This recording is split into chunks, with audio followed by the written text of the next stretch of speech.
మీలో ఎంతమందికి టమోటా పచ్చడి తెలుసో లేదో కామెంట్ చేయండి. ఇప్పుడైతే టమోటా పచ్చడి రెడీ చేపిస్తాను. స్పెషల్గా నేను స్పైసీ స్పైసీ పచ్చిమిరకాయలతోటి చేపియాలని చెప్పి చేపిస్తున్నాను. దాన్ని తిన్న తర్వాత నైట్ అంతా కడుపు అంతా మంట పుట్టిపోవాలి. అట్లాంటి పచ్చడి చేపిస్తున్నాను.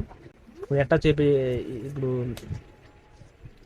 ఆల్రెడీ నేను వీడియో దిగిపోయేటప్పటికి మొదలు పెట్టేసింది మా ఆవిడ. ఇప్పుడే చూపిస్తాను. పచ్చిమిరకాయలు టమాటాలు అయితే మొత్తం దాంట్లో వేసేసింది.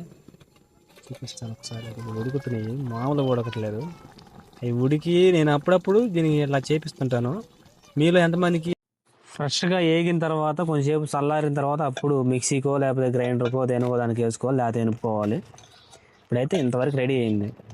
మొత్తం రెడీ అయిన తర్వాత అప్పుడు మంట మంట ముట్టిపోవాలి అసలుకి పచ్చడి తింటుంటే. ఆ విధంగా ఉండాలి. పచ్చిమిరపకాయలు కూడా మంచిగా తెచ్చాను అసలుకి. చూడండి అసలు టేస్ట్ ఇంకా ఎలా ఉంటుందో. చట్నీ అయితే రెడీ అయిపోయింది. చట్నీ రెడీ అయిన తర్వాత చూడండి ఈ విధంగా అయితే ఉంది. దాంతోపాటు నంచుకోవడానికి ఉల్లిపాయలు, ఇది బ్రౌన్ రైస్ అనమాట.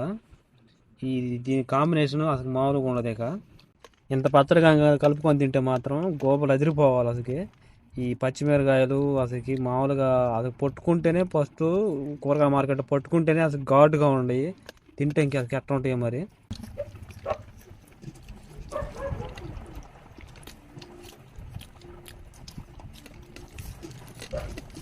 సూపర్ టేస్ట్ అయితే ఉందా. లైట్గా ఉంది, పెద్ద కారం అయితే లేదు.